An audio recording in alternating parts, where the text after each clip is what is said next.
Lee, sales and marketing alignment. Oh, we try and do that here at SalesFuel, but it's a never-ending battle, wouldn't you say? It is, and there's so many reasons why.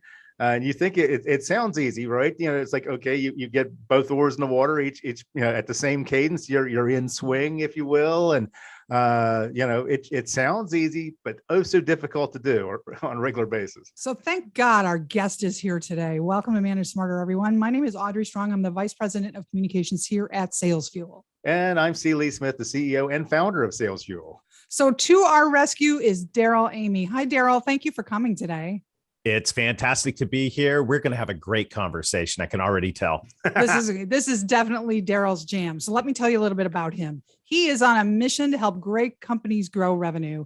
With 27 years of B2B marketing and sales experience, ranging from mid-sized local companies to enterprise organizations, Darrell has diverse experience across the sales and marketing landscape. He's trained thousands of salespeople in solution selling, created digital marketing strategies for hundreds of companies, and consulted with Fortune 500 tech. He knows what works and what doesn't. Also the author of the best-selling book, and get it on Amazon, Revenue Growth Engine, How to Align Sales and Marketing to Drive and Accelerate Growth. He's also the host, as if he's not busy enough, of a podcast. It's called the Revenue Growth Podcast. It's on C-Suite Radio, which we are on that network. And he's also the co-host of Selling from the Heart podcast and also a C-Suite advisor. So Darrell, this is how we all came to know each other. But your first time on the show. Thank you. It's great to be here. And this topic is near and dear to my heart, because when alignment between sales and marketing goes well, things go really, it's a really great accelerator. But much like driving your car, when your car is out of alignment, if it's going poorly, you're just fighting back and forth. And Lee, to use your analogy, it's like you're paddling one way, the boat turns, and then you fight to turn it the other way. And when sales and marketing are out of alignment, it causes a lot of problems. And right now, it is really critical that companies get focused and moving in the same direction so they can accelerate growth in this critical time. So we'll just call you the sales and marketing chiropractor. That's right. There's so many ways to go down that road. I don't think I'm going to do that. But alignment is such a critical thing, because we want to make sure that we are moving towards the objective. I'm a sales junkie. I started my career in technology sales, 29 years ago. Now, I started my career in marketing in college and started my marketing agency in 2004, riding the whole wave of digital marketing. So I've had both oars in the water now for the last couple of decades. And what I've noticed is, when those two functions get going in the same direction, it's great. But it's not about sales as much as a sales junkie as I am. I always like to joke, I'm a recovering sales rep. I'm down to therapy twice a month. It's going pretty well. And I'm also, a total nerd when it comes to the amazing opportunities we have to market now. But with all of that, it's not about sales. It's not about marketing. It's actually about revenue growth. And this is why it's so critical to get both functions focused in the direction of driving growth. What is the difference between sales and revenue growth? Great question. Revenue growth comprises two things. Sales, I've found in my world of sales, we tend to think about sales as landing the deal, bringing in the new logo, ringing the bell, writing it on the board, slapping high fives. But as Tiffany Bova shared at a tech conference I was at, I just thought this was brilliant. I love Tiffany's work, chief evangelist for Salesforce. And she stood in front of a room full of 2,500 sales leaders in the technology space. And she said, if I may paraphrase, y'all are crazy. He said, you're like people that sold everything to go out in the 1800s and dig for gold during the gold rush, and you find a gold mine and you get the nugget, you hold it up and go, look what I got. You slap high fives and you go, let's go find another gold mine. I think sales tends to be focused on landing the deal, whereas revenue takes a more holistic approach to saying, you know what? It's not just landing, it's expanding. It's not just market share, it's wallet share. And in the Revenue Growth Engine book, what I discovered that was one of the aha moments to beginning to put together the revenue growth engine is that there's really two and only two ways to drive revenue growth. One is net new, which my sales friends are all very familiar with, but the other is cross-selling. And I don't know about you, Lee and Audrey, what you've found, but what I've discovered in most organizations, they're either good at net new or they tend to be good at cross-selling more to their current client base. When you can get good at both simultaneously, all of a sudden growth starts moving from being linear to being exponential. And that's where things get exciting. And to pull off net new and cross-sell at the same time, it takes a revenue mindset where sales and marketing are both aligned. I watched an interview you did where you talked about scoring your sales and marketing alignment, and also that there were, 5 ways to analyze it. What was that all about? Well, we could talk about a couple alignment points here today. I think, when your car gets out of alignment, and I think this is a great analogy because we all know, we talked about the frustration of driving down the road and also it's pulling to the left, it's pulling to the right, wheels shaking, and it's actually dangerous. So when you finally get around to, where's your tires at? It causes all kinds of problems. So does sales and marketing misalignment, by the way. But when you finally bring your car into the shop to get the alignment, to get it all straightened out, they lift it up on the rack. And I don't know if you noticed this, but you certainly will next time you get your car aligned, is on the back wall, they've got a big red dot. And what they do is they have everything, both tires get focused on that red dot. Well, what's the red dot? Well, I think the red dot is a number of things. The first thing we've already talked about is getting clear on what are we trying to do? Drive revenue growth, net new and cross sell. Okay, let's work together on that. Second is the who. Who are we going after? And in the sales world, a lot of the organizations that I worked with over the years, the mentality was you go sell. If they can fog a mirror, and back in the day, I'm going to really date myself, if they can press hard enough while signing so that the fourth copy is legible, then they're a great candidate. Go sell them something. And while it's certainly true that most organizations would say, yeah, if someone wants to buy something from us, we're going to go ahead. The reality is there is the 80-20 rule. Good old Vilfredo Pareto put this 80-20 rule. He observed it 200 years ago. It's still true. 20% of your clients bring you 80% of your revenue. 20% of your prospects have 80% of the potential. So what I say is get clear on the 20%. And in revenue growth engine, in fact, we help clients in the book. We have a free tool that you can get to help you get clarity on your ideal client. If you want that, by the way, just text the word revenue to 21,000. That's revenue to 21,000 to get our toolkit.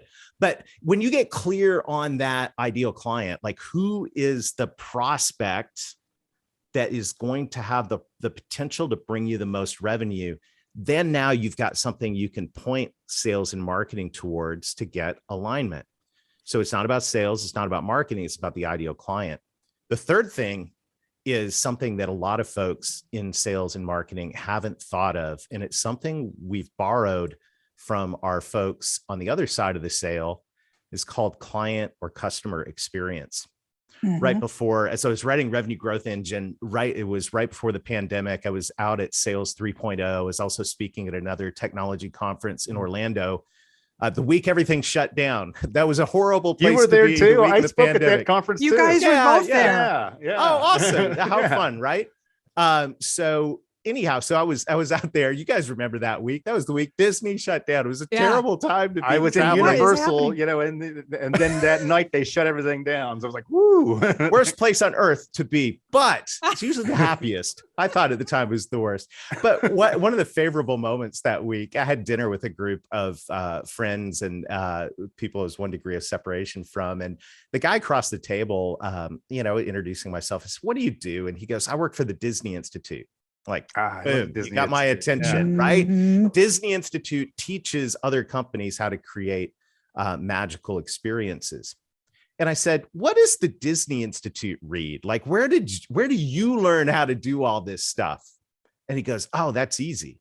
He said, we read The Experience Economy by Joseph Pine and James Gilmore. So immediately I'm on Amazon, I order the book, I get home and I start reading this book, The Experience Economy, and the light bulbs come on. See, if you think about it, we in sales, we like to think about the buyer experience, right? We like to think about the sales process. In marketing, we've got the whole buyer's journey and funnels and all these different things, both great paradigms. But the most important thing is actually the buyer. Mm-hmm. The buyer, right? And so we started looking at this, a sales and marketing alignment point, rather than think first about sales process or marketing journey, buyer's journey, and all of that. Instead, what if we thought about the client experience? And let's rewind that all the way back to the beginning, right? When they're a prospect, when they first encounter your company, all the way through that journey of signing their first order, and then onboarding and hopefully expanding, especially if you're working with ideal clients. Ideal clients have the need and the ability to buy everything that you sell. So instead of looking at sales process and buyer journey and, all of these things, let's actually look from the lens of the customer. Let's go to the other side of the table and look at customer experience. And what we've discovered is this becomes a very powerful alignment point.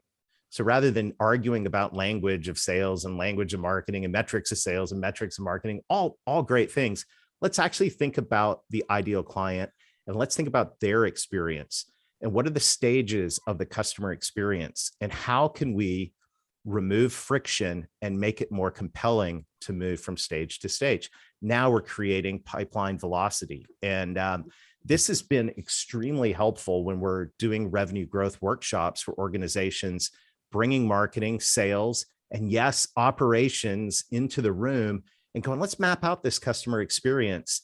All of a sudden, what sales and marketing needs to do to support that comes into focus and we get alignment. And when you get alignment, you get acceleration.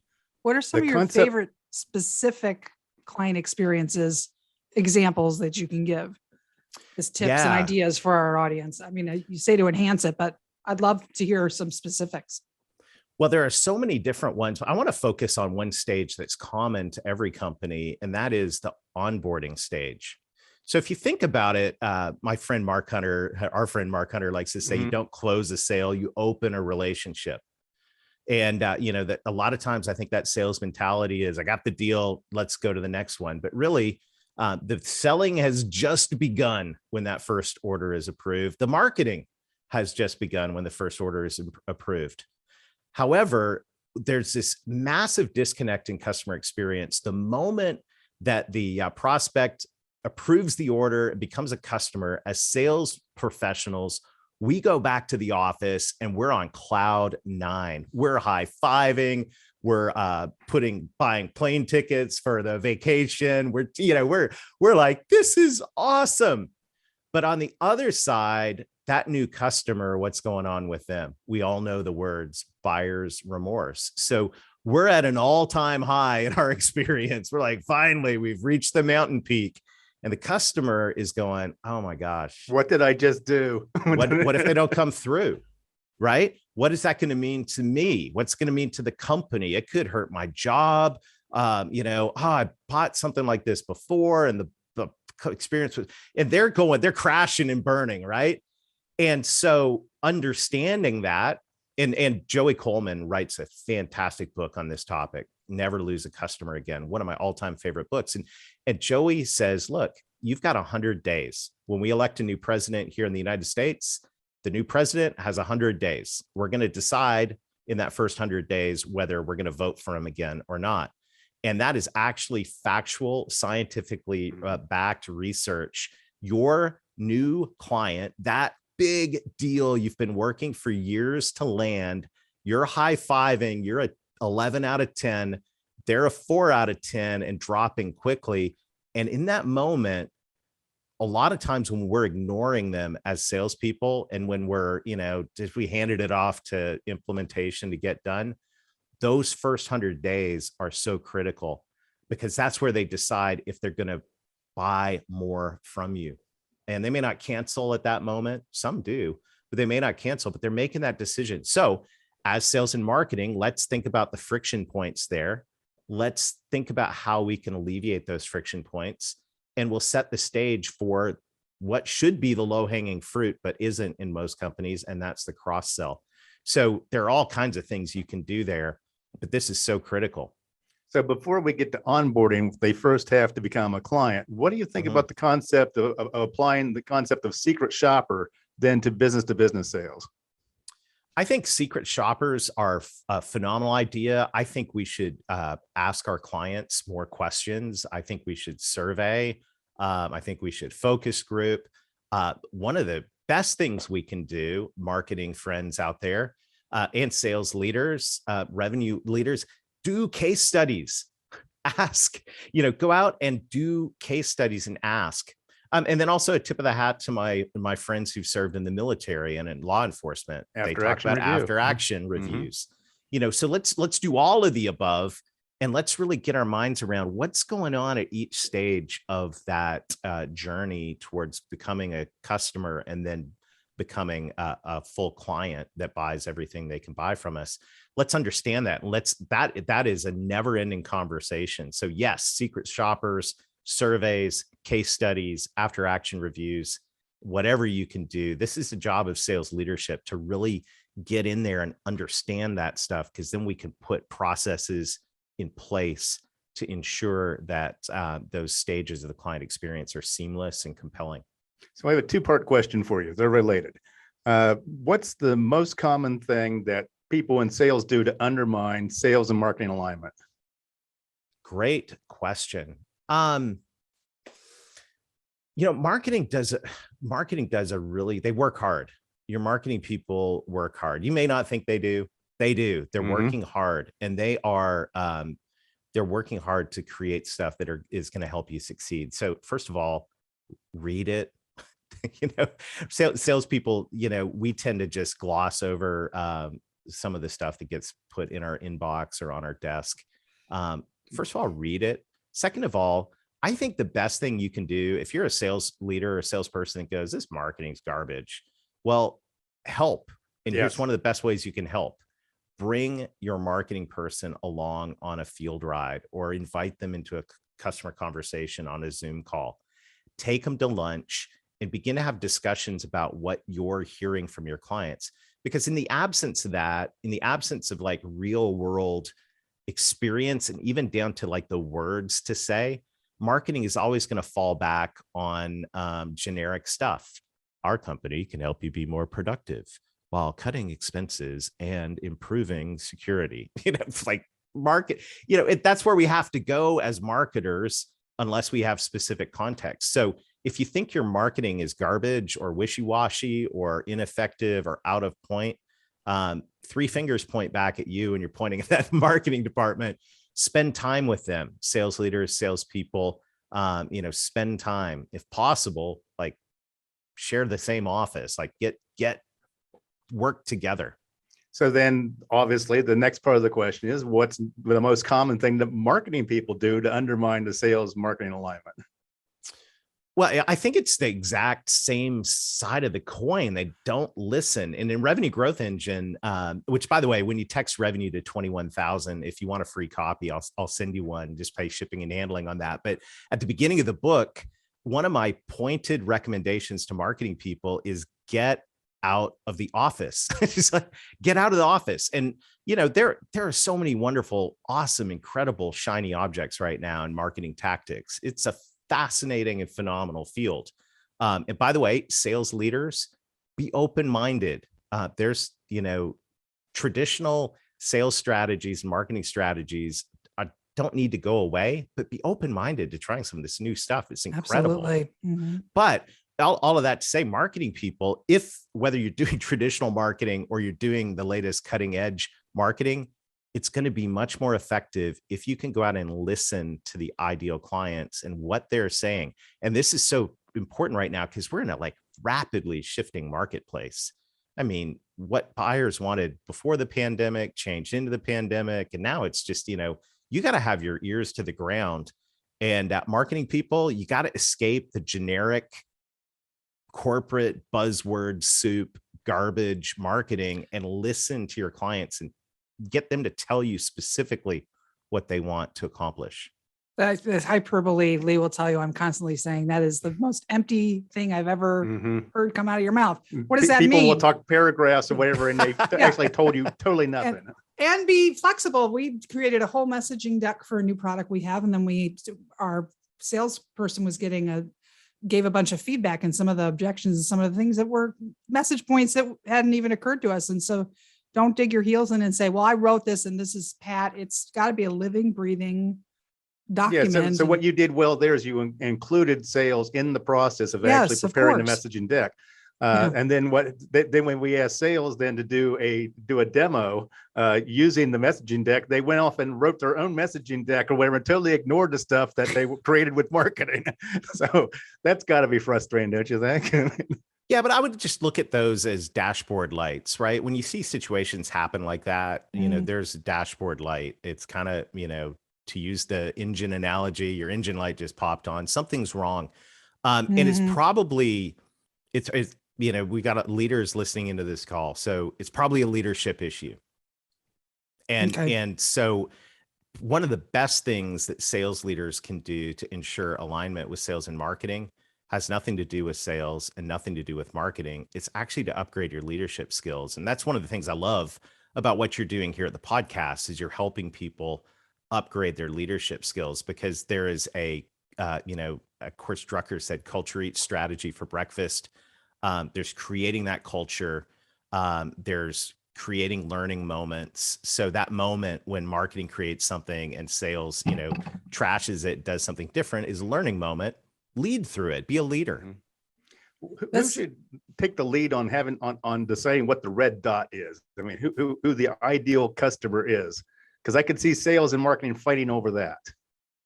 Until you get clear on that, you're not going to get aligned. And this is, it's been really interesting when we do a growth strategy workshop, and I get to facilitate a lot of these. Some of our growth guides do as well. It's so fun to me to get everybody in the room. And it starts with a really simple question. And in Revenue Growth Engine, we coach you how to just have this conversation with your team. But I think the simple question is, who's your favorite client? And what do you like about them?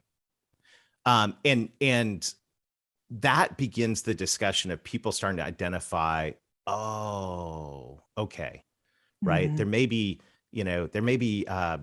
30,000 business targets in our local metro area. There may be 5 million targets nationwide or worldwide. But when we start to understand the people that appreciate us, we appreciate them, the qualitative side, and then start to add up the quantitative side of what if they bought everything they could buy from us? Like, what would they actually be worth over 10 years? Then the definition starts to bubble up. And that's where people go, okay. And so marketing personas, fantastic, sales targets, great. But when everyone gets there and starts with that current customer base and goes, all right, who do we really like? When there's one type of client, when the phone rings or the email comes in, you go, ugh. There's another type of client where you just can't wait to talk to them. Well, I want more of those, right? So let's define what the characteristics of those are and let's go after them together. That's a great idea. My God, this has gone so quickly, Darrell. revenuegrowthengine.net is your website. You've got the consulting and the podcast and the book. How else do you want people to engage with you other than that text that you mentioned? Oh, I always love connecting with anyone in sales leadership and entrepreneurs. I have an entrepreneurial heart. My passion is helping generous companies grow. If you want some tools, I'll give you the number again. It's text the word revenue to 21,000. That's revenue to 21,000. That'll point you through to the site. You can get the book and a whole bunch of free tools. I want to do everything I can to help you grow. Great conversation. Yeah. Great conversation. Great tips. Thanks, Darrell. Appreciate your time. You're welcome. My pleasure.